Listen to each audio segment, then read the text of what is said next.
realizado pelo projeto de extensão Jaguar Foucault, grupo de estudos vinculado ao Laboratório de Estudos sobre Subjetividade, Ética e Política do Departamento de Psicologia da Universidade Federal Fluminense de Rio das Ostras.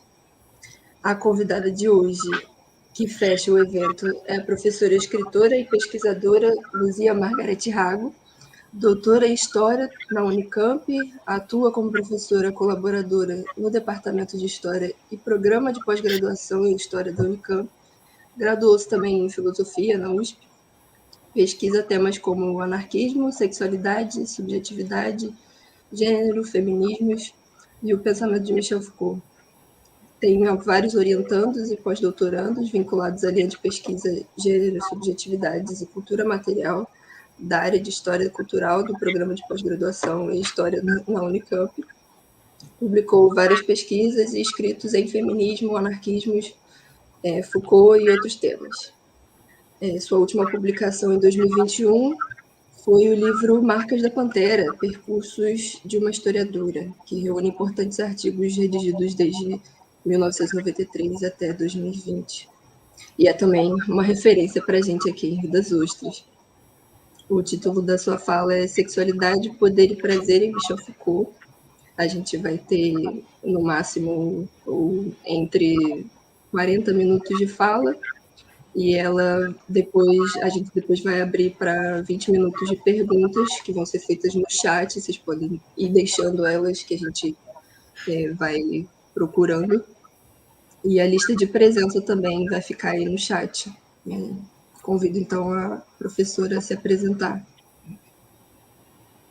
Então, bom dia para todo mundo. É um prazer estar com vocês. Seria muito mais gostoso estar presencialmente, mas são esses tempos. Quem sabe no futuro a gente possa se encontrar de outra maneira, né? Eu agradeço o convite e a oportunidade para falar dessa paixão de muitas décadas já, né? Que é o Michel Foucault, que não foi um amor à primeira vista, porque quando ele apareceu ninguém entendia nada do que ele falava, não é? Foi difícil. E ele revirava tudo, então, né, era só de choque em choque, mas de choque em choque a ficha foi caindo lentamente e os encontros foram enormes e continuam até o presente. Né? Está saindo um livro dele esse ano, daqui a pouco, o ano que vem, daqui a pouco saiu Dire vrai sur soi-même, né? Dizer a verdade de si, que o Lorenzini organizou, e o último grande, não é, o volume 4 da História da Sexualidade, As Construções da Carne, foi um grande impacto também, não é? E saiu em português em 2020, em francês em 2018, quer dizer, agora, né? Então, eu acho que assim, o Foucault, ele... E retomando a história da sexualidade, um pouco pensando no que eu prepararia para apresentar aqui, eu também fui ficando muito impressionada com o Foucault, assim, um monte de coisas que eu não havia percebido, como ele escreve bem, né? Mas vou parar, vou fazer minha fala para a gente não se alongar demais. Eu queria trazer para vocês um pouco a dimensão da história em relação ao Foucault, embora ele seja fundamentalmente um filósofo, né? Mas ele fez história da loucura, história da prisão, história da sexualidade em 4 volumes. E quando esse livro chegou, o primeiro, que é sobre o qual eu vou falar mais, que é A Vontade de Saber, o volume 1 da História da Sexualidade, era 1976, traduzido em 1977, os historiadores levaram um susto, porque ele não era um historiador fazendo história da sexualidade. E, além do mais, a pergunta foi, sexualidade tem história? Mas não é natural. O que é natural não tem história. A gente faz história daquilo que um dia nasceu e que pode acabar, quer dizer, mostra que não existe destino. Mas sexo, sexualidade, como assim tem história? E lembrando que nessa época ainda não tinha começado a história das mulheres, do corpo, do cheiro, das emoções, da virgindade, da maternidade, do aborto. No Brasil ainda não saiu a história do estupro. Né? Imagino que saia logo mais, porque há tanta discussão sobre a decolonialidade. Né? Mas, enfim, esse foi o primeiro impacto. E o segundo impacto foi outro susto, porque quando a gente pegou o livro e começou a ler, ele não falava das práticas sexuais. Então, assim, é história da sexualidade, mas não fala das práticas sexuais, fala do quê, então? Então, teve que rebobinar para poder entender a que vinha uma história da sexualidade. E eu penso que, para começo de conversa, quer dizer, eu estou falando do primeiro volume, né? Nós estamos fazendo aqui o percurso inverso, que é um percurso cronológico, mas faz todo sentido ele ter começado com o século conosco, né? Nós, vitorianos, século XIX e XX, pensando que o livro saiu em 1976, né? A gente lembra que Foucault, a questão dele é um diagnóstico do presente, é entender quem somos, como chegamos a ser o que somos, de onde estamos vindo. Né? E para entender isso, ele foi olhando para nós, ele se deparou com uma questão estranha. Né? Esse povo só fala de sexualidade e faz de conta que não fala. Né? Quer dizer, eu me lembro muito bem que naquela época, quando você ia procurar um carro, havia muitas propagandas com uma mulher de biquíni vendendo carro, né? Quer dizer, naquela época era normal, ninguém comentava. Hoje fica meio absurdo isso, mas essa questão que é o sexo 24 horas no seu nariz e as pessoas não falavam as palavras masturbação, falava baixinho, né? Que era assim, não pegava bem. Hoje você pode entrar numa sala de aula e falar na a cultural history of masturbation. Eu vou falar em inglês, fica mais chique do que falar. O livro ainda não foi traduzido, do Laqueur, né, do Thomas Laqueur, uma história cultural da masturbação. Mas, enfim, eu estou falando de 50 anos atrás, né, quando tudo começou. E quando tudo começou, Foucault está desbravando um campo e está perguntando quem somos nós. E para entender, não é? Para diz ele que a filosofia deve tornar visível o que é visível. O que, obviamente, foi um choque, porque naquela época se dizia que a gente deveria encontrar a verdade por detrás da ideologia. Você deveria tirar primeiro as aparências, né? A construção em cima da verdade e encontrar a verdade, a sua essência lá dentro. Né? E ele revirou essa noção, dizendo que a filosofia deveria tornar visível o que é visível, está no nariz. É, né? Uma questão de pôr óculos e enxergar o que está no nariz. Né? E o que está no nariz é que a gente fala muito de sexo. E naquela época, pós-68, né, se dizia que o capitalismo reprime o sexo. E o papo era, nós precisamos ter a liberação sexual, a libertação sexual para fazer a revolução, né? Derrubar a ditadura. Óbvio que, portanto, Foucault foi levado, para falar de sexualidade, ele foi levado a fazer uma discussão sobre a questão do poder. Então, para começo de conversa, né? Por que a sexualidade?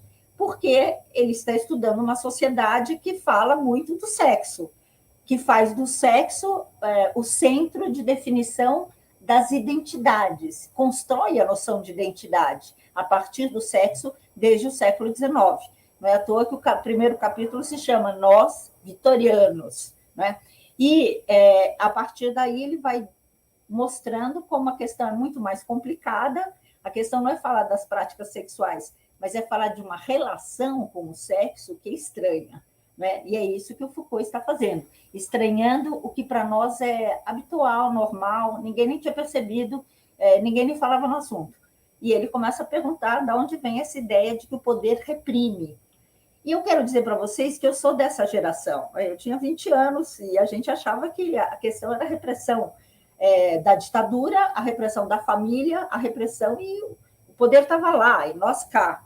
E a questão era se libertar dessa repressão que abatia sobre nossos corpos. Né? E o Foucault vem e pergunta, será? O que é o poder para vocês? Né? E já foi trazido aqui, eu vou repetir, não é?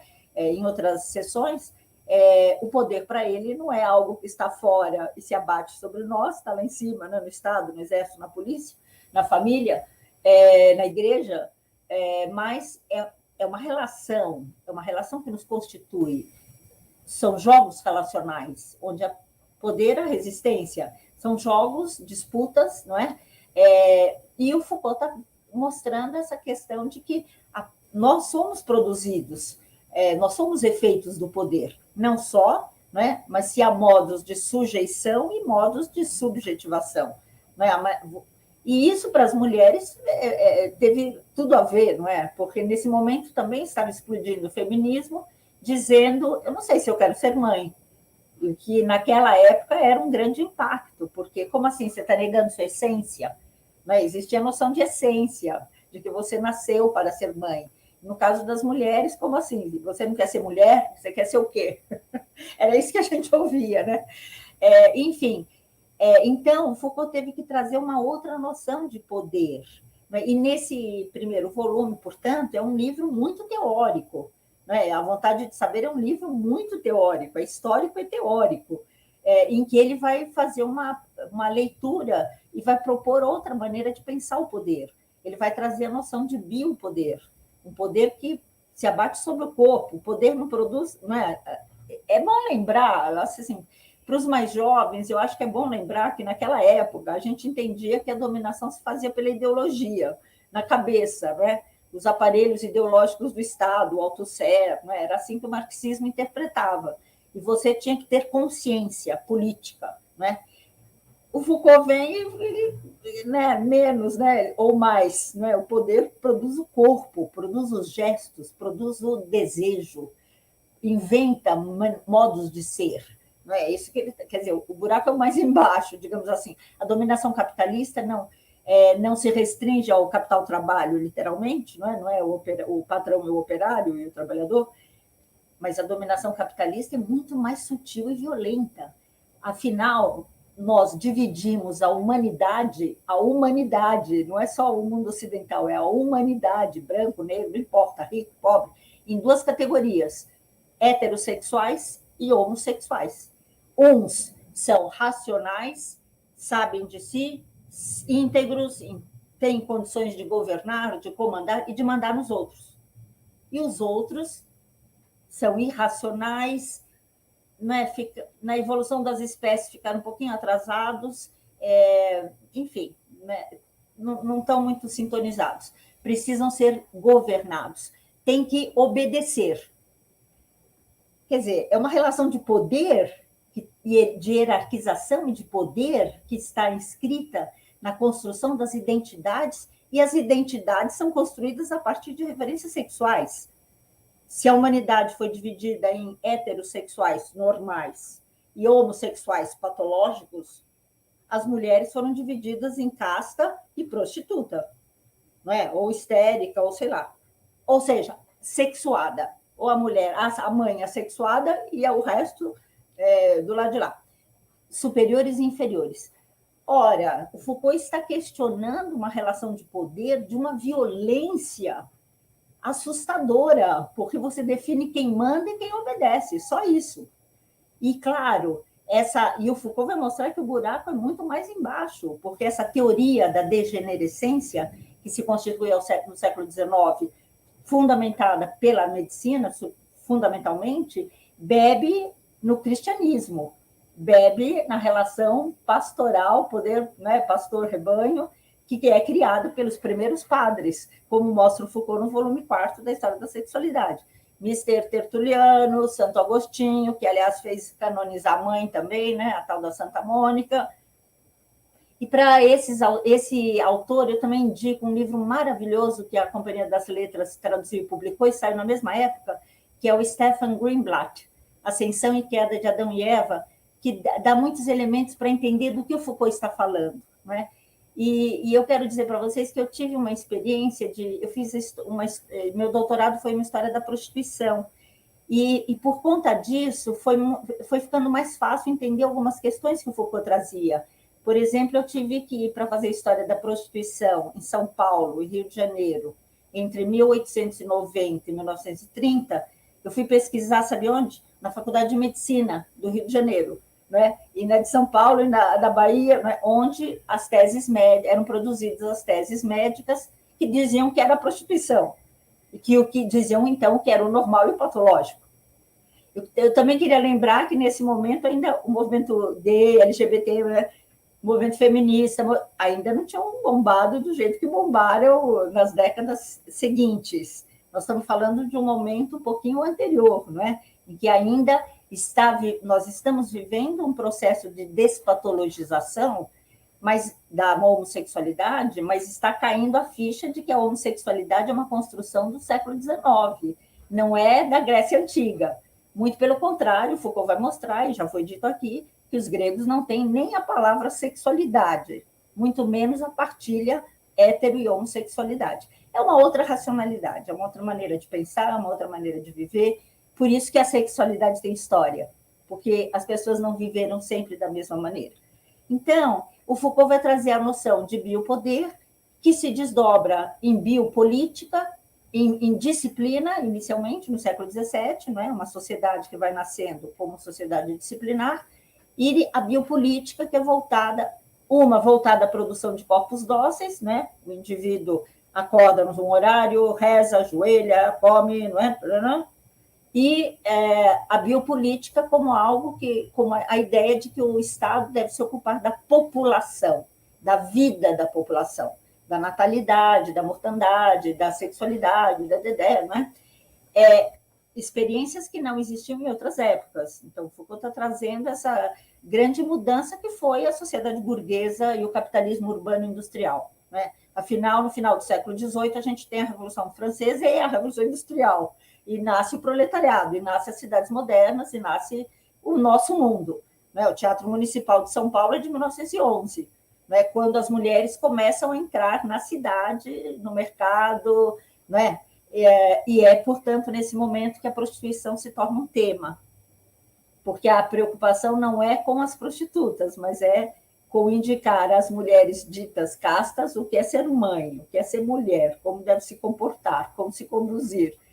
Então, o Foucault vai mostrando assim, quer dizer, a produção, quer dizer, a sexualidade se torna um dispositivo, vamos dizer, um conjunto de técnicas, discursos, indicações que vão governar, dizer quem você é, como você deve se comportar, como você não deve se comportar, o que você pode desejar, o que você não deve desejar, não é? Cientificamente, quer dizer, a medicina que vai instaurar esse discurso fundamentado no cristianismo, não é? Fundamentado na ideia do pecado original, da Eva, que leva a humanidade à queda, não é só o Adão, hein, que ela leva para o buraco, ela leva todo mundo. E, aliás, eu aproveito para indicar para vocês um conto do Machado de Assis, é muito subversivo, viu? Em 1896, ele tem um conto chamado Adão e Eva. Vocês acham na Google, tem 4 páginas, imperdível. E é de se estranhar que a gente não conheça, né? A maioria das pessoas não conhece, e eu também não conhecia. Descobri há pouco tempo. Mas é uma história muito engraçada, porque ele brinca muito com essa história do pecado original, inventado pelo Tertuliano e pelo Santo Agostinho. Lá atrás, no século... Quando nós nascemos, né? Nós somos todos... Antes não existia nada, né? O mundo pagão era o diabo no corpo, né? Então, quando nós nascemos no século I, II, III, IV, né? E aí nascem todas essas narrativas que nos constituem e que são, vamos dizer, reforçadas pela medicina, que vai dizer quem é a mulher casta, quem é a mulher prostituta, quem é o homem honesto, quem é... E aí, eu acho que, falando disso, é inevitável citar o Cesare Lombroso, né? Que é o grande nome da teoria da degenerescência. No Rio de Janeiro, eu acho que não é um nome de rua, mas em São Paulo no bairro do Bom Retiro, existe a rua Cesare Lombroso, desde 1957, quando eles higienizaram o bairro, que era a Rua da Prostituição, a Rua Itaboca. Então, eles higienizaram e trocaram o nome pelo Cesare Lombroso, porque o Dr. Lombroso tem um livro sobre la donna normale, né, a mulher normal e a degenerada nata. Ele cria essa noção de degenerada nata para dizer que a prostituta é uma mulher que nasceu com os quadris largos, com a testa curta, com a mão não sei o quê. Essa teoria toda que vem da frenologia, da fisiognomia, e ele é o fundador da criminologia, não é? Que vai dizer que as pessoas nascem assim. Anarquista nasce... Ele tem um livro sobre os anarquistas, e ele diz que os anarquistas têm orelha em asa, os bandidos, em geral, têm nariz adunco, e assim, eles vão lendo. Eu trouxe um gráfico, um PowerPointzinho, algumas imagens, daqui a pouco eu vou apresentar, para mostrar um pouco como essas referências caem aqui no Brasil. Mas eu queria, antes disso, dizer, portanto, que essa noção de biopolítica do Foucault tem sido atualmente criticada mas ele não fala da necropolítica. E se a gente for ler esse volume do que eu estou falando, a história da sexualidade, você encontrará o Foucault dizendo que o outro lado da biopolítica é a tanatopolítica. E tanatopolítica ou necropolítica, segundo os meus amigos de história antiga, é a mesma coisa, né? Nós estamos falando de vida e morte. Então, Foucault não está falando em vida, exatamente. Ele está falando numa estranha relação com a vida, né? Na produção de um tipo de vida que implica a morte e o genocídio. E eu vou ler um trechinho dele que eu acho que ajuda a gente a entender melhor o que ele está falando. E ele diz assim: se a população é sempre aquilo sobre o que o Estado vela em seu próprio interesse, bem entendido, o Estado pode massacrá-la quando necessário. A tanatopolítica é o lado contrário da biopolítica. Em outro momento, ele diz: jamais as guerras foram tão sangrentas como a partir do século XIX, e nunca, guardadas as proporções, os regimes haviam até então praticado tais holocaustos em suas próprias populações. As guerras já não se travam em nome do soberano a ser defendido, como era na sociedade de corte. Travam-se em nome da existência de todos. Populações inteiras são levadas à destruição mútua em nome da necessidade de viver. Os massacres se tornaram vitais. Foi como gestores da vida e da sobrevivência dos corpos e da raça que tantos regimes puderam travar tantas guerras, causando a morte de tantos homens. Ora, Foucault está falando de biopolítica, biotanatopolítica. Então, eu acho que assim não se justifica essa crítica, né? Eu acho que precisa... O Foucault é difícil, né? Dá muito trabalho ler, mas ele não é binário, né? Ele não é cêntrico. E lembrando que quem nasce na Europa não é eurocêntrico, é europeu, né? Marx é crítico do pensamento da direita, né? Foucault também, Deleuze, Guattari, né? Então, existe o pensamento crítico que não podemos jogar fora, né? É o que nós temos nas mãos. Ora, então, nesse livro, Foucault está mostrando que essa obsessão com o sexo é uma relação de poder, óbvio, de controle da população e de produção dos corpos. As mulheres foram ensinadas... Nós, mulheres, fomos ensinadas como a gente deve rir, como a gente deve se sentar, que roupa a gente deve usar, que roupas não devemos usar para não ser confundidas. E os homens também, não é? Quer dizer, os homens da corte não são os homens monocromáticos, não é? Se você vai ver a corte do Luís XIV, Luís XV, os homens são coloridos, né? Eles têm cabelo comprido, se pintam, usam salto alto, né? E não tem nenhuma ideia de homossexualidade ali, não é? Quer dizer, aliás, não existe ainda essa partilha que vem do século XIX, é depois. Né? Juntamente, também é inevitável não citar, né? Tem que citar, a produção das perversões sexuais, porque essa mesma medicina vai trazer a noção de que aquelas práticas lá que eles chamam de sodomia, peraí, vamos ver bem o que é. Então, eles abrem o pacote e vão dizer: isso aqui é masturbação, onania, isso aí, que é isso? Isso aqui é tribadismo, isso aqui é sexo oral, isso aqui é... Dr. Kraft Ebing tem um livro de 1886, existe tradução em português, viu? Está um pouco resumido, mas é inevitável rir, né? Porque assim, é tão louco, né? É meio história da maldade e da loucura, né? Ele vai catalogando as práticas sexuais fora do papai e mamãe para fins reprodutivos, que é o normal. O resto vira perversões sexuais. E mais do que isso, ele vai dizendo quem pratica, quais as características.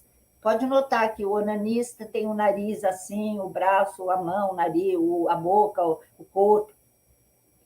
Eu trouxe para vocês essa tipologização das prostitutas, porque foi a minha pesquisa, né, na Faculdade de Medicina, e que foi assim como ressoou essa teoria da degenerescência no Brasil. Né? E aí, fazendo essa história, foi ficando muito chocante a aproximação da prostituta com a aranha. Põe no comecinho que eu quero trazer um pouco essa ideia de que, né, da sexualidade feminina, nessa teoria da degenerescência. Pode passar a próxima imagem, que é uma atriz estadunidense, a Teda Bara, que faz muito sucesso em 1910. Né? E assim, eu encontrei as imagens dela nas revistas da época, né, aqui no Brasil. E ela está sempre associada a um monstro, né? A prostituta, a mulher sexualizada, ela é femme fatale, mulher fatal. Ela é associada ao cadáver, porque a aranha, não existe aranho, né? E o Dr. Lombroso, junto com o Darwin, esses autores todos, né, vão mostrando que existem espécies de aranha que prendem o aranho, a aranha macho na teia, e a teia é ela que faz. E a teia é super quadriculada, e ela faz com um fio que ela tira de dentro dela mesma. Olha que poderosa. E ela tem sexo com a aranha macho, e depois ela mata, entendeu? Daí essa ideia da viúva negra, né? Que a gente ouve histórias aí daquela mulher que matou o marido ou o amante, fez picadinho, pôs na mala e jogou no rio. Né? Existe essa imagem da mulher fatal, que é muito próxima da prostituta, e no cinema, final do século XIX, início do XX, faz sucesso a Salomé, né? Que corta a cabeça do outro lá, e a Tedabara no cinema vai representar essa ideia, né, da mulher fatal, assustadora, porque ela é muito sexualizada. Ela é o oposto da mãe, né? E o Foucault traz isso, né? Que o dispositivo da sexualidade, um dos eixos, é a esterilização da mulher, é a produção da criança, a pedagogização da criança onanista, preocupação em impedir a criança de se masturbar, porque se ela começa a gostar muito de ter o prazer solitário, ela não vai querer casar. Né? A defesa do casal, do sexo do casal para a reprodução, e depois a implantação das perversões, né? Das práticas, das sexualidades periféricas, perversas, enfim, tudo que é tipo de prazer sexual. Pode passar a próxima imagem, que é a classificação das prostitutas. Volte um pouquinho só. É a classificação das prostitutas do doutor Francisco Ferraz de Macedo, de 1872, que é uma tese médica que eu encontrei na Faculdade de Medicina, na Biblioteca Nacional, né? Mas tem também na Faculdade de Medicina do Rio de Janeiro, essas teses médicas em que os médicos estudavam a prostituição para poder higienizar os bairros. Então, eles iam ver de onde que estava nascendo a peste, onde vinha o perigo, a ameaça de doença, se espalhando pela cidade. Então, eles iam lá fazer sociologia, eles eram sociólogos, né, esses médicos, faziam estudos sobre a prostituição. E nessa tese, que é grande, é uma tese médica, um doutorado, eu trouxe uma tabela que aparece, que quando eu li, quando eu fazia pesquisa no meu doutorado, eu levei um susto quando apareceu essa tabela, e eu fiz questão de trazer para vocês terem um pouco de contato, né? Em que ele divide a prostituição em prostituição clandestina e depois a pública. Na prostituição, você não tem a primeira, a prostituição clandestina, você tem a primeira classe das mulheres em boas condições, que são as viúvas, casadas, divorciadas, solteiras, e as em más condições, as livres, libertas, escravas. E a segunda classe, você tem as práticas antifísicas de mulheres, as doutrinas lesbianas, o coito contra a natureza e o onanismo, que é a masturbação, né? E também a prostituição masculina, os pederastas, ativos, passivos, mistos, onanismo. E passe para outra página dessa classificação. Você tem aí a outra página? A outra página da classificação? Isso. Na prostituição pública, o doutor Ferraz de Macedo encontra 3 classes. A primeira classe das difíceis, a segunda classe das fáceis e a terceira das facílimas. E na primeira classe das difíceis tem o primeiro gênero das prostitutas trabalhadoras, floristas, modistas, costureiras, etc. E o segundo gênero das ociosas, isoladas em casas aristocráticas ou reunidas em hotéis. E na segunda classe das fáceis, as prostitutas de colégios, de sobrados, de estalagens, de bordéis. E a terceira classe, as facílimas, que são as prostitutas inferiores, reformadas ou gastas, vivendo em zungus, que é um tipo de habitação, e as amancebadas. Eu trouxe isso só para mostrar a cabeça dessa medicina que o Foucault está criticando e está mostrando como ela vai dizer a verdade sobre o sexo. Não é? Ela vai dizer quem é quem nesse mundo. E isso, minuciosamente, eu peguei o caso da prostituição, mas a coisa vai muito além da prostituição, porque eles também vão definir quem é a mãe, quem é a mulher, não é? Quem são os homens, quem é o homem normal, quem é o homem patológico, quem é o perverso, e assim por diante. Não é? Pode passar a próxima imagem? Aqui eu trouxe para vocês conhecerem a Louise Bourgeois, que é uma artista muito famosa, e ela fez essa imagem gigante da aranha, é uma aranha de aço imensa. Tinha aqui no Museu de Arte Moderna de Ibirapuera, agora eles tiraram, mas existem reproduções em várias partes do mundo, e é uma homenagem que ela faz à mãe dela, chama Mamãe, porque a mãe dela gostava muito de aranha, por causa da tecelagem. E aí, pesquisando essa história da aranha, por causa da prostituta, não é? Da associação da prostituição com a aranha, eu também me assustei muito, porque eu descobri que os indígenas ensinam que a aranha é uma amiga que os deuses enviaram para ensinar a tribo a tecer. Como ela vive do que tece, né, como diz o Gil, vê se não se esquece, né? Ela tem um fio com o qual ela faz sua teia e ela vive do que tece, aí ela caça, mas sem sair da sua teia. Os indígenas entendem que os deuses enviaram a aranha para ensinar as crianças, desde pequenininhas, a tecerem. E se elas tecem, elas não ficam sem roupa e sem habitação. E óbvio que quando eu li isso num evento que teve dos indígenas, né, e dos livrinhos de crianças, a história da aranha, eu me assustei muito, porque eu pensei, por que para nós a aranha é um monstro devorador, imenso, que deu a mulher fatal, que é associado ao sexo, né? Porque não tem aranho. E a aranha, o Marx, do Aristóteles ao Marx, eles escrevem sobre a aranha, viu? Eu vou fazer um livro sobre a história da aranha, mas de Aristóteles ao Marx, eles são encantados com a aranha, porque a aranha tece uma teia quadriculada, geométrica.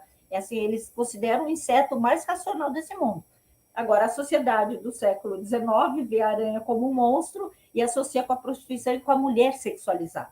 Então, é disso que o Foucault está falando, desse dispositivo, dessa relação de poder que instaura identidades e produz as subjetividades. Quer dizer, você se olha a partir das categorias médicas. As mulheres foram ensinadas a se olhar como não tendo desejo sexual, não ter desejo de ser mãe. E se você tem alguma coisa, você é estranha, aí vai se tratar, não é? Para não ser enclausurada no hospício, como aconteceu em muitos casos de muitas artistas, de muitas escritoras, que a história das mulheres está nos revelando hoje. Então, eu penso assim que nesse livro, não é, agora, eu estou falando muito das mulheres, mas os homens também são produzidos nessas narrativas, nesses discursos, nessas tecnologias, a entender que a virilidade está concentrada num lugar só, não é? E que é exatamente o lugar onde o Foucault vai trazer a ideia do nascimento da libido pelo Santo Agostinho, né? O Santo Agostinho vai explicar que essa perda de controle sobre o corpo é um castigo que Deus deu aos homens muito vaidosos, muito querendo ser deuses também, né? E achando que podiam competir com Deus, então Deus eles perderam o controle sobre uma parte do corpo, né? Produziram uma coisa chamada ereção involuntária, né? Quer dizer, uma parte do seu corpo. Imagine se fosse seu braço, né? Seu braço sobe e você não está querendo que seu braço se levante. Mas, enfim, lembrando que nessa época se entende que mulheres também têm pênis, né? Só que é para dentro. A mulher é igual a um homem. Até o século XVIII, o corpo feminino é visto como um corpo masculino menos, inferior. É do século XVIII para frente que muda essa ideia, e a grande referência para nós é o Thomas Laqueur, Inventando o Sexo, né? Esse livro maravilhoso, que ele faz essa história mostrando como nasce a ginecologia moderna, dizendo que aquela ginecologia anterior e aquela medicina está errada. Eles vão fazendo a crítica das formas anteriores de pensar, né? E trazendo essas outras reflexões. Mostrando, portanto, que a identidade está no corpo, você nasce assim. Quer dizer, o que leva a que o nazismo matasse crianças que nascessem com certas características, né? Porque já estão perdidas para sempre. Quer dizer, se você acredita que você tem uma essência e que você nasceu com quadril largo, logo você estará nos bordéis ali, não é? Agora, é interessante também que toda essa história da sexualidade nos mostrou que os gregos não pensam assim, né?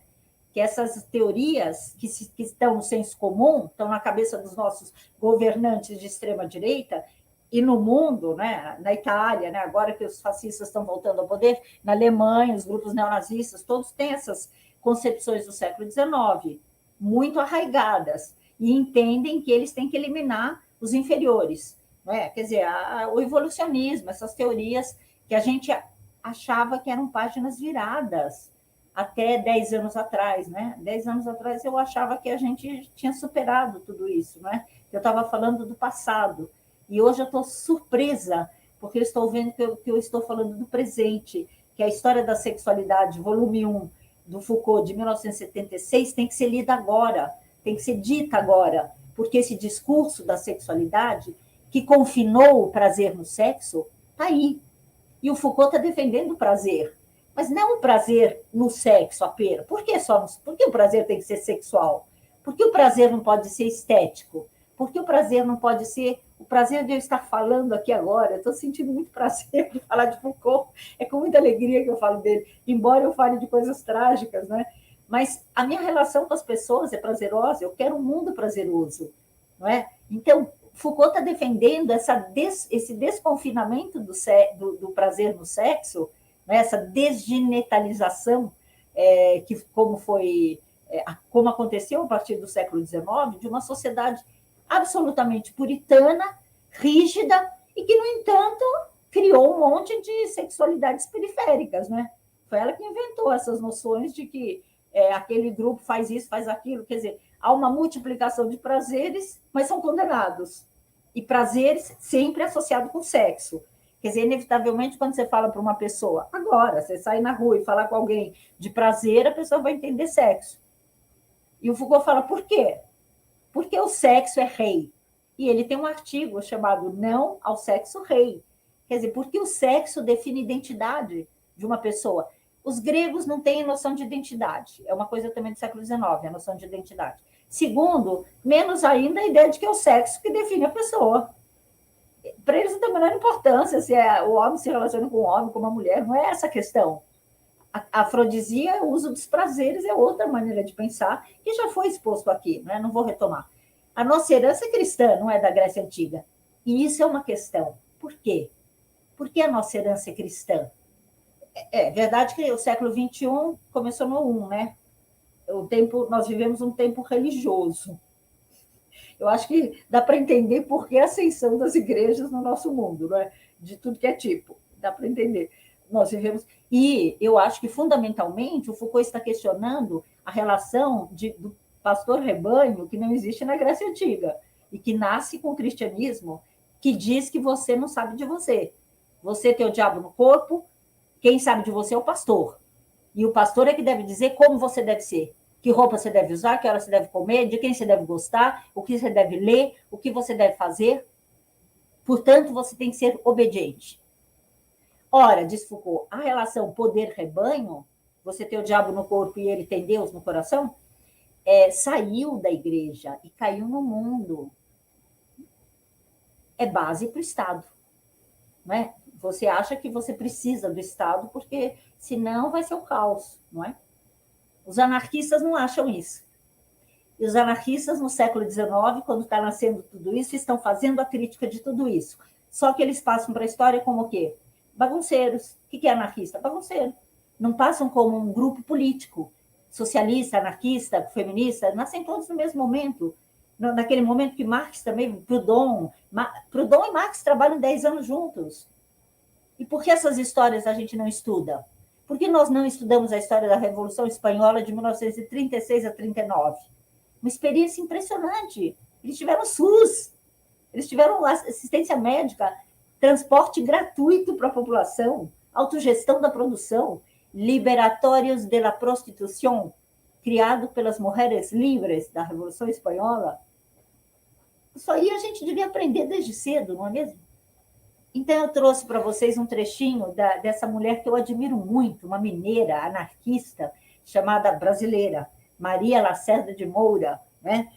Agora algumas anarquistas jovens estão publicando, a Fernanda Brigolin em especial está publicando alguns livros da Maria Lacerda de Moura, que quando o doutor Lombroso diz que a prostituta é uma degenerada nata, ela escreve um livro em 1924 chamado A Mulher é uma Degenerada?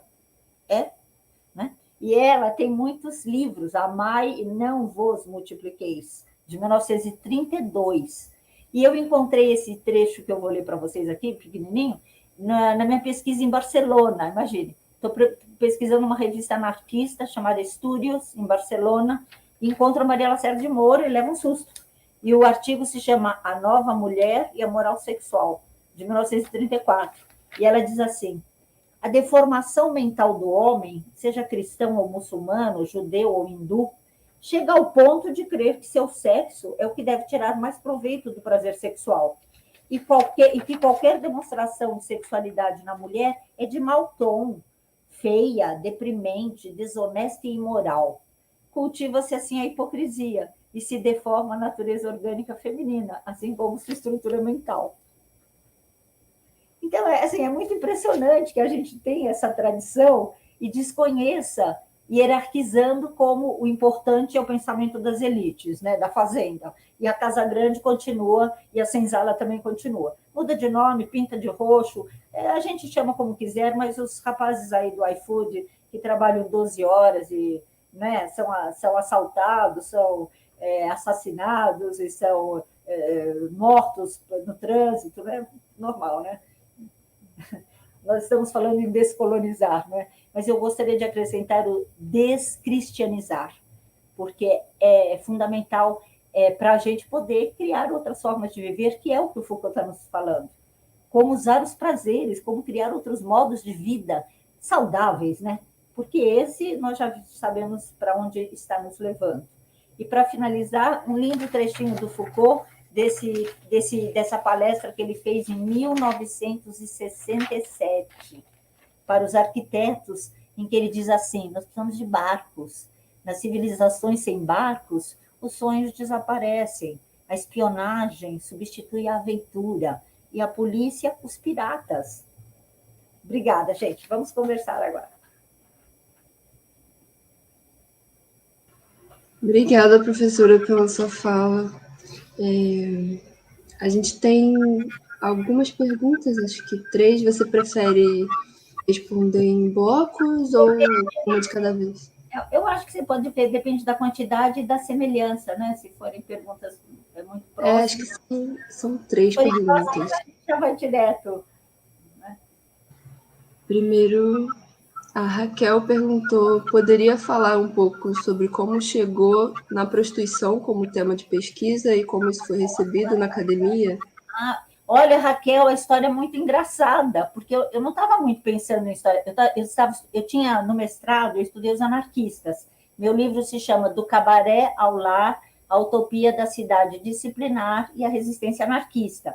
Do Cabaré ao Lar é uma metáfora, porque eu reparei que os médicos, os governantes, achavam tudo um cabaré, tudo era um bordel, a rua era um bordel, então tinha que tirar todo mundo e pôr as crianças na escola, as mulheres na casa, né? Essa privatização aí, no início do século XX no Brasil. E aí eu fui para o Rio de Janeiro, e pensando, mas esses anarquistas, eles são Foucaultianos, né? Só que lá no comecinho do século XX.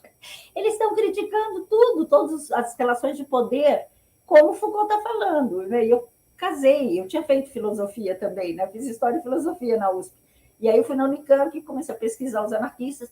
E eles falam em amor livre, mas amor livre não é da minha geração. Tem 1,5 século de história. Ai, fiquei conformada. Quer dizer, os anarquistas no começo do século XIX estão falando em amor livre. Como assim, né? O que eles são? O que quer dizer isso? E aí eu fui pesquisar. E quando eu cheguei na Biblioteca Nacional, eu puxei o fichário e estava escrito assim: amor livre, vide prostituição. Tá bom, então vide prostituição. Aí eu pedi o que eles tinham, e vieram as teses médicas. Aí eu falei, então tem que fazer essa história. Tem que fazer a história da prostituição, que é uma construção médica.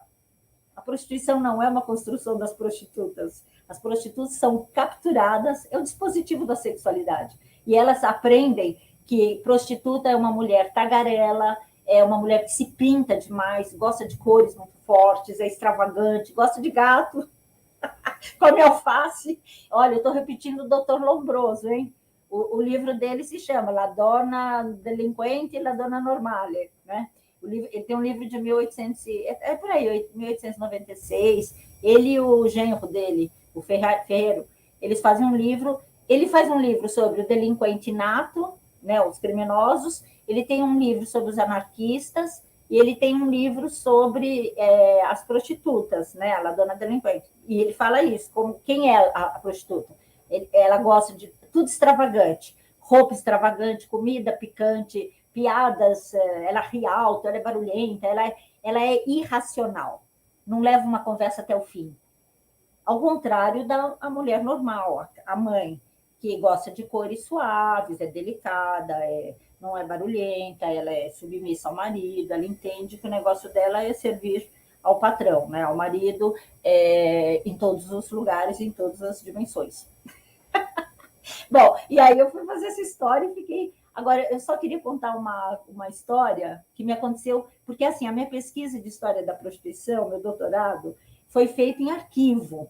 Eu estudei as teses médicas e livros de literatura brasileiros que falavam da prostituição. Mas quando eu publiquei o livro, que se chama Os Prazeres da Noite, Prostituição e Códigos da Sexualidade Feminina em São Paulo. Quando eu publiquei o livro, as prostitutas do Rio de Janeiro me telefonaram, na figura da Gabriela Leite, que faleceu uns anos atrás. Me telefonou e disse, você fez isso. E eu falei, mas eu não estou falando de vocês, eu estou falando da sua avó, das avós. Elas, não, nós lemos o livro, nós queremos que você venha aqui, que nós queremos fazer um lançamento. E eu fui encontrar as prostitutas do Rio de Janeiro, que ainda não tinham criado a DASPU, né, que depois criaram a DASPU, e foi uma experiência maravilhosa, porque aquelas mulheres me abraçaram e me agradeceram, e eu não estava entendendo nada. E elas me disseram, muito obrigada, porque você nos pôs na história. E sem história não existe cidadania. Então, eu respondo a segunda parte da questão. É claro que na Unicamp eu só apanhava. Né? Bom, na USP eu nem conseguiria fazer essa tese. Na Unicamp eu tinha apoio. Eu apanhava de um lado, mas tinha apoio de outro. E eu brincava dizendo, olha, mas para que estudar prostituição? É o lumpenproletariado, não vai fazer a revolução. E lá os marxistas, né? Aí eu dizia, porque eu quero ser a dona do bordel.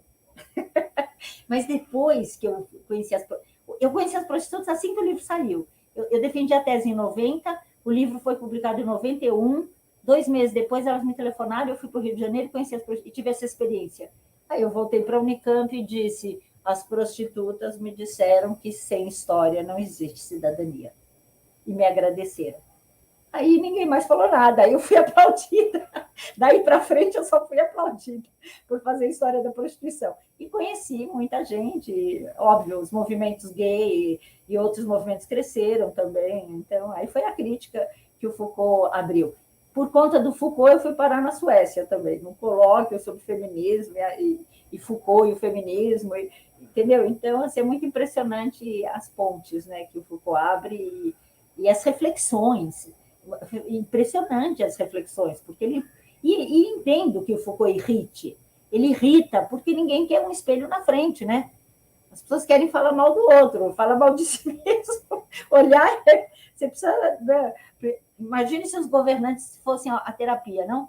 Não seria um outro mundo, cuidado de si? Se cuidassem de si, não despenca... Como diziam os gregos, quem cuida de si não despenca sobre o outro, né? A vida ficaria mais fácil, né? Que pena que não leram Foucault. E nem os gregos, né? Podiam ler o Epicuro, né? O Sócrates. Vamos lá. Obrigada, viu, pela questão. A próxima pergunta é do professor Márcio. Ele pergunta, professor, essa ligação entre os pensadores cristãos como Santo Agostinho e a questão moderna da sexualidade, como podemos pensá-la? Então, Márcio, eu respondo pela minha leitura, não é? Quer dizer, eu realmente fico muito impactada com a promoção, porque assim, até o Foucault trazer até 2018, eu nunca tinha ouvido dizer que o Santo Agostinho inventou a libido. inventou o pecado original, e essa associação, entendeu? Então, eu fiquei muito surpresa, porque o Santo Agostinho que a gente estuda não é o Santo Agostinho que o Foucault trouxe. Não é? E o Stephen Greenblatt, né? O Stephen Greenblatt radicaliza também, porque ele vai fazendo uma história da vida do Agostinho e da relação dele com a mãe dele. E vai mostrando como as teorias do Santo Agostinho têm a ver com a mãe dele, que queria um homem casto. E o que o Agostinho vai propor é um homem casto, né? Um homem que não tenha libido, né? Que não tenha excessos, né? Né? Mas pior do que isso, porque vamos dizer, os gregos também vão falar de conter os excessos, de ser moderado, de ser temperante, mas no Agostinho é pior, porque é renúncia de si, é o que ele fez, né? Ele se retirou do mundo e aí acabou, né? Renúncia de si. E a igreja, não é? Eu descobri que no coração de São Paulo existem as monjas como que enclausuradas, que não saem. Então, você tem a experiência do quê? Você vive... Qual é a sua experiência de vida, se você é enclausurada? Então, você não tem nada para me dizer, porque você não passou por nada, né? Nunca sofreu, nunca sonhou, né? E quer saber mais do que eu. É um pouco assim. Então, eu penso assim que essa questão, o cristianismo é apropriado pelo pensamento burguês. E na época que eu fazia pesquisa, eu não entendia porque nas teses médicas todos os médicos citam Santo Agostinho. Eu não entendia isso. Hoje eu estou entendendo porque agora eu li o Foucault falando que ele inventou a libido, entendeu? Todos os médicos não citam Sócrates, não citam Epicuro, não citam Epiteto. Os anarquistas, sim. E os anarquistas não são cristãos, são críticos do cristianismo. Na mesma época. Por isso que eles estão eliminados, né?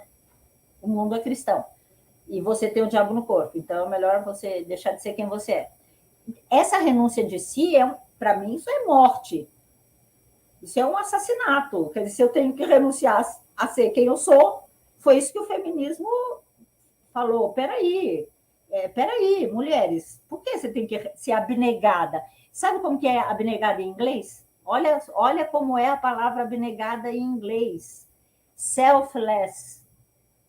Homeless, sem teto. Selfless, sem eu. Quer dizer, as mulheres eram, até o final dos anos 60, eram educadas a ser rainha do lar, ou seja, a ser abnegadas, a se anular, autoanular. Então se mata. Isso é uma forma de assassinato. Está dizendo para você morrer. Morrer para o livro do Foucault, não é? A formação o primeiro capítulo das Confissões da Carne, a formação de uma nova experiência. Qual é a última palavra? E o homem aprendeu a morrer para si mesmo. O Foucault está falando em viver, né? Não em morrer. E nós, os anarquistas também, e as feministas. Então, as feministas falaram, não, peraí, nada de ser abnegada, não. É self-con, não é selfless. Self-con é o que inventei, viu? Olha para você. Você sabe de você? Você conhece seu corpo? Você sabia que você tem uma coisa chamada clítoris? Em 1970, quer dizer, o clítoris tem uma história, né? A história do clítoris é muito engraçada, porque ele é descoberto desde o século XVI e aí ele some. Aí ele é redescoberto, como se nunca ninguém tivesse descoberto, aí ele some. Aí ele é cada hora. E agora minha filha contou que tem uma outra leitura, né? Agora as jovens estão sendo socializadas a partir de uma outra leitura. Quer dizer, um desconhecimento do próprio corpo, um desconhecimento de si e uma recusa de ser quem você queria ser. Então, não é à toa que o feminismo bombou, né? Então, eu acho que o cristianismo é muito assustador. E ele está aí, né? Olha uma ministra da mulher, né, que acha que as mulheres têm que voltar para casa, voltar para o século XIX. Só que ela não conta que é o século XIX que inventou a rainha do lar, né? Que mundo é esse? Claro que vai dar fascismo, né? É o mundo nazista, né? Em gestação, não é? As bases para o nazismo estão dadas. O nazismo não nasce do nada e não está retornando do nada. Então, eu acho que tem concepções aí históricas muito arraigadas, né? Promovendo a obediência de uns e o poder de outros que têm condições de mandar. Então, nós voltamos à Fazenda, a Casa Grande e a Senzala, né? Com outros nomes. É isso que eu acho. Está firme e forte, né? A ideia do poder pastoral, do cristianismo, e as pessoas se dizerem rebanho. Isso é uma coisa inacreditável, né? e acreditarem que tem o diabo no corpo. Como assim? Alguém diz que você tem o diabo no corpo, você aceita isso? Que coisa mais pirada! Quer dizer, essa ideia de que os discursos constituem as práticas e a gente aprende que o discurso é vento? Como assim? Pois não, Cristiane, manda bala. Cristiane, qual que você vai pôr essa? Peraí, vou fazer dois blocos de perguntas. A Cristiane pergunta, Margarete, gostaria de que você comentasse a apropriação da sexualidade pelo neoliberalismo neoconservador. Abraço e beijos. E também vou botar a pergunta da Marilda. Cadê ela? O Adilson também fez essa pergunta.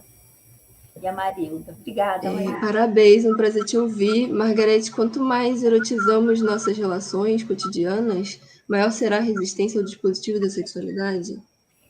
Eu vou começar respondendo. Pode começar, Sara? Eu vou começar respondendo para a Marilda. Olha que livro que eu ganhei, Marilda. Por uma poética erótica da relação. Livro de 2022, da Karina Bidaseca, de Buenos Aires. Quer dizer, então, eu acho que assim, são duas questões que eu posso abordar, né? Essa questão do neoliberalismo, que é conservadoríssimo, né? O neoliberalismo é assustador, né? É extrema-direita o neoliberalismo. Não existe feminismo neoliberal, pelo amor de Deus. Democracia ditatorial também não, né? Se você pega o pai o ideólogo, né, do neoliberalismo aí, americano recente, da Escola de Chicago, o Gary Becker, que morreu em 2014 e foi prêmio Nobel em 92, se você ler o livro dele, e isso eu fui atrás por causa do Foucault, né? E está no Nascimento da Biopolítica, uns trechos do Gary Becker. E eu comprei o livro A Teoria do Human Capital, do Gary Becker. Ele diz que, assim, que a mulher tem que ser mãe, porque, assim, pode ser o casamento homossexual entre homens ou entre mulheres, mas é que um vai ter que fazer o papel de um sexo que ele não é. Né? Então, por exemplo, o homem vai ter que fazer um papel de uma mulher. Então, isso vai custar caro, porque ele vai ter que contratar um empregado, vai ter que ter não sei o quê. É mais econômico, na lógica custo-benefício, é melhor ser casal hétero. E a mãe, ela tem que pensar muito no capital. Ela é empresária de si, né? Essa ideia de que você é empresária de si mesmo. Então, você tem que pensar no seu capital humano, né? Como você potencializa para você ter mais lucro. E se você vai ter um filho, é melhor você pensar muito bem no feto, antes do feto, com quem você quer ter filho, para produzir um capital humano já mais avançado. Melhor você casar com um homem rico, bonito, mais alto, mais inteligente, já nasce um capital humaninho lá, mais potencializado ao invés da chinês. Entendeu? Então, é um pensamento assustador. Né? E essa noção também de que o sexo é reprodutivo. Quer dizer, a ideia do sexo reprodutivo. Agora, existe essa apropriação das chamadas sexualidades periféricas, ou das que foram pervertidas pelo pensamento da teoria da degenerescência, que também dá lucro, né? A prostituição dá lucro. E a prostituição deixou de ser feminina. Ela é feminina, masculina, gay, e tem outras formas hoje, né? Garota de programa, isso e aquilo. Hoje, a multiplicação, mas dos prazeres é impressionante. Só que é ainda na chave extremamente conservadora, direitosa, de prazer sexual confinado, não, prazer confinado no sexo. E o Foucault está dessexualizando o prazer, né? Desgenitalizando o prazer. Como fala também esse livro, olha só, eu encontrei em Buenos Aires, viu? Agora, eu ganhei faz 2 semanas, ganhei não, esse eu comprei. E indico La Creación del Placer, Luiz Diego Fernandes, Corpo, Vida e Sexualidade de Michel Foucault, em Buenos Aires. Quer dizer, o Paraíso Tropical é aqui, né? Era a gente que devia estar produzindo esses livros. Mas nós fizemos um seminário muito interessante que eu indico também, que resultou num livro chamado Ascensão e Queda do Paraíso Tropical. Porque é óbvio que os brasileiros são vistos como, né, o povo sexualizado lá desde lá atrás. E nós temos um seminário com psicanalistas, antropólogos, sociólogos, arquitetos, todo mundo. Está no YouTube, canal IFISH Unicamp, Paraíso Tropical, e o livro Ascensão e Queda do Paraíso Tropical, no meu nome, do Maurício Pellegrini, que é um doutorando lá. Então, eu penso assim que há uma intensificação desse prazer nessa chave conservadoríssima, que é dar lucro, né? E é uma coisa assim é tudo muito literal, né? Assim, é imediata, é literal e imediato. Se você quiser prazer também, você também não precisa de ninguém, viu? Tem abriu aqui na minha esquina, numa das ruas aqui do bairro de Pinheiros, uma loja que chama Orgasm Spa. Tem um nome lá, Orgasm In. Eu ainda não entendi, porque eu fiquei com vergonha de... Eu ainda estou na chave da mulher normal, estou com medo de ir lá e as pessoas me olharem feio, mas eu não sei muito bem do que se trata, mas está cheio de objetinhos, assim, na vitrine, entendeu? De plástico, sei lá, coloridos, enfim. Agora, o outro lado é o que o Foucault está propondo. Quer dizer, eu acho que a questão do Foucault não é sexo, é sair do dispositivo da sexualidade, sair dessa relação de poder, é pensar outros modos de existência, inventar modos de vida melhores, mais humanizados. Eu acho que Foucault é um anarquista. E, aliás, quando ele foi entrevistado, perguntaram, você é anarquista? Ele respondeu, sim, eu sou anarquista. Não, eu não sou anarquista. E dá para entender, porque ele é o maior crítico do poder que eu conheço e encontra muito com os anarquistas. Os anarquistas criaram escolas modernas no Brasil em 1909, foram destruídas pelo Estado em 1919. Escolas modernas que eram o oposto da escola pública, que apostava na obediência e na submissão. Essas escolas apostavam na imaginação, na criatividade. Eram escolas mistas, nos bairros operários de São Paulo, no Rio de Janeiro, em Belém do Pará, em Minas. Por que a gente não sabe dessa experiência? Não é? Outra educação. Claro, a educação da classe média hoje é diferente dessa educação. Né? Quando a minha filha foi para a escola particular, 20 anos atrás, a escola não era mais a escola do meu tempo, que ensinava submissão, já ensinava criatividade. Mas agora é na chave do empreendedorismo, né? É o que dá lucro. Não é colocada a questão ética e política, que o Foucault está colocando. Ele não está falando em inventar modos de existência para explorar melhor o outro, né? Não é bem disso que ele está falando. Agora, eu entendo também ele dizer eu não sou anarquista, porque, obviamente, ele não estava identificado com nenhum grupo político anarquista, que aí a coisa seria muito complicada, né? E eu acho que não é a dele, né? E ele está refletindo sobre quais os problemas que estamos enfrentando, onde estão, né? Em vez de olhar para cima, porque não olha para cá, né? Para baixo. Os problemas estão aqui, não estão lá. Estão lá e estão aqui, né? Mas os daqui sustentam os de lá, né? Existe Estado porque existe uma mentalidade de que você precisa ser governado, porque você não dá conta, porque você tem o diabo no corpo, porque você é irracional, porque você não evoluiu tanto na evolução das espécies como aquela espécie, porque você está mais próximo da aranha, da viúva negra, ou então você está mais próximo do escorpião, sei lá, tem muitos bichos, né? Da formiga, insetos. Quer dizer, é uma racionalidade burguesa, capitalista, assustadora, né? Que tem que dar, que é de direita. Quer dizer, agora que isso esteja aflorando, não é?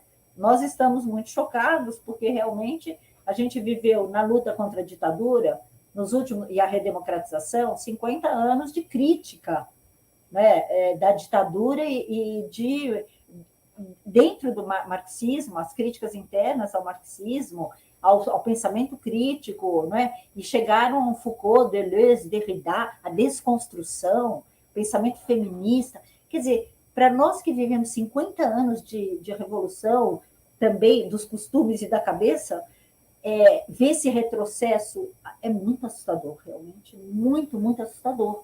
E a sensação é que o tempo não passou, né? Nós estamos vivendo, está tudo aí, né? Quer dizer, o Santo Agostinho está firme e forte, né? Com a sua ideia da libido, de que você tem que aprender a morrer para si mesmo. E o Tertuliano, né? Eu fui ler esse Tertuliano, que o Foucault cita, e encontrei todos os livros dele na biblioteca da Unicamp, e um dos livros dele, do século II, o livro deve ser lá pelo ano 170, 180, depois de Cristo, chama A Roupa das Mulheres. Eu encontrei em francês, La Toilette des Femmes. E sabe o que ele diz? As mulheres não sabem se vestir. Elas olha a roupa das mulheres, entendeu? Elas não sabem, nem se vestir, elas sabem. E aí os homens traem, claro. Coitados. Não foi esse argumento do outro dia daquele homem? Aquele homem que ontem ele não assediou uma moça, uma deputada, não agarrou a mulher? A roupa dela, entendeu? Não dá para aguentar, né? Coitado. Tem que entender isso. O outro estuprou porque a menina está de shortinho. Quer dizer, irracionais são as mulheres, né? Argumento tem 20 séculos. Faz 20 séculos que as pessoas estão falando a mesma coisa. É isso que o Foucault está nos dizendo, né? Por quê? Para quê? Se nós temos outros modos de existência historicamente configurados. Por que a nossa inspiração é essa e não outra? Porque nós eliminamos os anarquistas, as feministas, os gregos, dizendo que todo mundo é pagão, tem o diabo no corpo e isso é suficiente? E nós ficamos com o quê? Com a direita, que tem Deus no coração. Assustador, né? Isso deveria ser chamado de perversão. Eu acho que a perversão não é... A masturbação não é a perversão.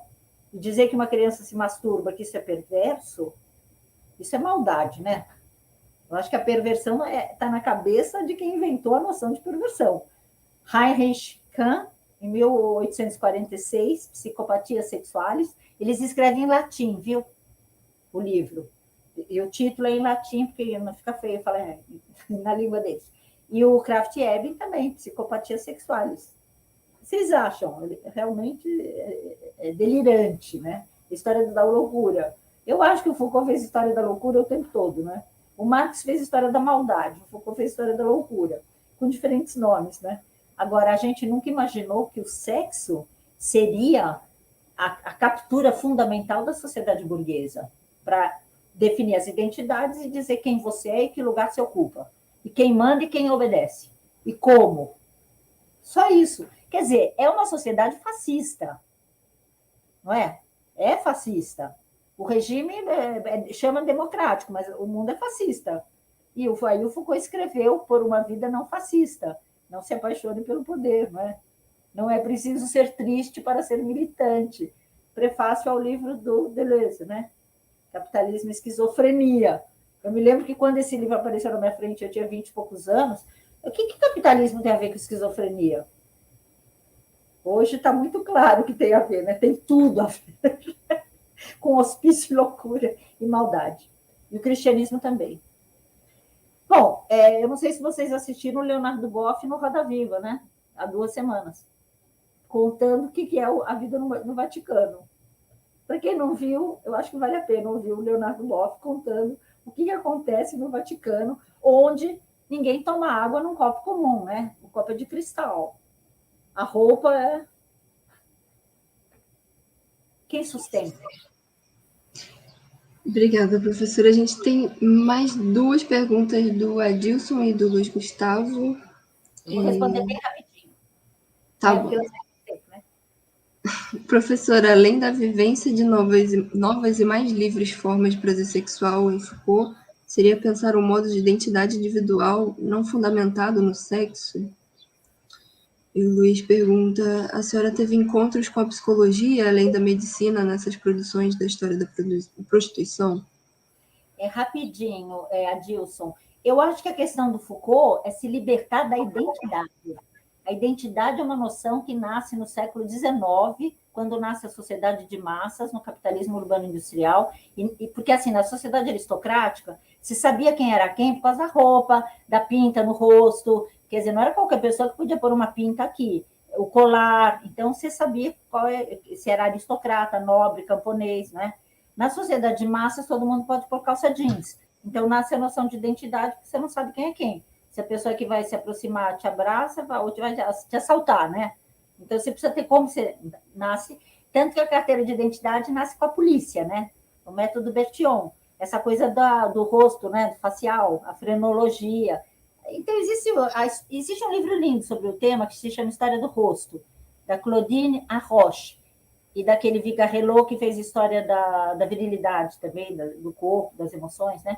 Você acha? História do Rosto, publicada pela editora da Unicamp, que faz a história da noção da identidade, dessa leitura do rosto, né? Que agora estão defendendo aqui. Quer dizer, o Foucault está explodindo com isso. Quer dizer, os gregos não têm identidade, não têm essa noção. Não precisamos disso. Nós precisamos de formas relacionais de vida, não de formas identitárias que nos põem em bolha. Quer dizer, aí vem a pandemia, ela acentua. Não é a pandemia que criou a bolha existia muito antes, né?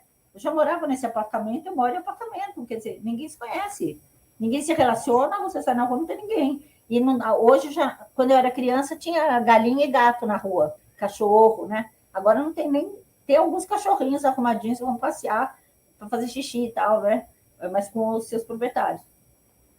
Que mundo é esse? É uma violência que estagna a vida, não promove a vida. Né? Então, eu acho que essa é a questão. Foucault, eu acho que a questão do Foucault não é o prazer sexual, é sair do prazer sexual, dessa chave que está capturada por um discurso de direita, cristão, neoliberal, capitalista, burguês, não importa o nome que você dê, mas é um discurso que está capturado. Enclausuraram o prazer no sexo, e no sexo em alguns lugares, hein? Na cidade, os médicos disseram onde que podia ter bordel, zona, não é em qualquer lugar, hein, meu? Foucault, eu acho que está falando de um modo de vida mais humanizado, né? Mais solidário, mais prazeroso, mais gostoso, mas enfim, né? Eu acho que essa é a questão do Foucault, modos de vida, né? Outro modo de existência, né? E certamente os indígenas estão trazendo aí experiências que a gente, né, desconhece, outras maneiras de viver, de pensar e tudo tão diferente, né? Agora, a pergunta da psicologia... Sim, eu conheci a Eliana Conde, né, nessa época, que é uma psicóloga famosa aí do Rio de Janeiro, professora, né, na universidade, e a gente... Quer dizer, o Foucault nos leva, né, e o tema da sexualidade me levou também à psicologia da USP, então eu acho que eu tive... Além de eu fazer terapia desde 1972, né, porque na época da ditadura eu tive uma crise muito violenta e fui parar num psiquiatra maravilhoso, que hoje já faleceu, chamado Isamitiba, né, que naquela época tinha 30 anos, e realmente me salvou, assim, né? Mas, enfim, eu acho que, assim, então, realmente a psicologia é fundamental para a gente estudar a subjetividade. Quer dizer, historiador aprende a fazer história, né? Assim, contar histórias e o que aconteceu, mas não tem uma especialização em ler a subjetividade, a produção da subjetividade, a desconstrução. Quer dizer, os historiadores, num curso de história, pode ser que leiam separado, eles não têm curso sobre Freud e Lacan, né? Entendeu? Então, é claro que para nós é necessário conversar com a área da psicologia, com a área da psicanálise, com a psiquiatria, sem dúvida alguma. E quando eu fiz a história da prostituição, sim, eu encontrei as psicólogas e os psicólogos, né? Também foi muito importante para a produção do trabalho, né? Mas é verdade que era um trabalho de história, né? Mas eu sou muito ligada com essa questão da subjetividade. Sempre, quer dizer, eu acho que desde essa experiência de eu mesma ter ido para muito cedo, muito jovem, o mundo acabou, né? Um dia o mundo acabou e aí? E aí? Você vai viver ou vai morrer, né? Eu falei, morrer não, vou viver, não vem não. Eu sou filha de músico, não vem não, entendeu? Mas eu contei com um auxílio terapêutico, sim, para poder dar essa virada, entendeu? E aí eu entendi que é importante, né? Você ter alguém com quem você dialoga, que te ajuda a entender, não é? Que tem uma chave de leitura, não é? Que a gente não tem. A história não tem, assim como a geografia também não tem, os arquitetos, então a gente precisa trocar, não é? E foi, sim, fundamental para mim fazer uma história da prostituição. E fundamental foi encontrar também as prostitutas, lideradas por uma mulher como a Gabriela Leite, que tinha feito sociologia na USP. Que mulher inteligente! Assim, uma das mulheres mais inteligentes que eu conheci. Tanto que depois eu fiz um livro, A Aventura de Contar-se, entrevistando as mulheres que eu acho incríveis. A líder das prostitutas, a teóloga feminista, a ex-presa política, a ex-guerrilha do Araguaia, a ex-exilada, a historiadora feminista, Tânia Swain, a outra historiadora feminista, Norma Telles, entendeu? E aí eu fui atrás dessas mulheres que me impressionam muito e eu quis contar como é que elas deram a volta por cima, né? E o livro se chama Aventura de Contar-se. escritas de si, subjetividade não, escritas de si, invenções da subjetividade. Acho que é isso, não é, Sara? Assim que eu posso responder. São muitos temas importantes, acho que eu gostaria mais de escutar também as pessoas falando sobre esses temas. Obrigada, professora. Foi muito bom te ter aqui. A UF inteira gosta muito de você. E obrigada a todo mundo pelas perguntas, pela participação. E acho que é isso, né, galera? Nós queremos agradecer, né, professora? Hoje é o último dia do evento. Esse ano ficou um pouco menor em termos de dias, mas acho que foi até bastante adequado. E a sua presença aqui encerrando o nosso evento e nos inspira, né, que a gente se encontre aí pelas ruas e esquinas, né? Nós, as prostitutas, que nós nos encontremos aí pelas ruas e esquinas, né? Para pensarmos juntas. Muito obrigada. Obrigada a vocês, foi um prazer enorme. Eu adoraria encontrar presencialmente. Vamos combinar, assim, né? Aqui em São Paulo, no Rio, aonde for, né? Vamos sim pensar em situações para eu escutar também, né? Quero aprender também com o que vocês sabem. Agradecer a fala leve, profunda, ao mesmo tempo, né? Inspiradora. Muito obrigado, fechando com chave de ouro o evento, né? Junto com os demais colegas que apresentaram, e que a gente possa se encontrar, de fato, né? Fazer os convites para que possa vir presencialmente. Muito obrigado. Obrigada a vocês todos também. E a paciência. Obrigada pela paciência de escutar também.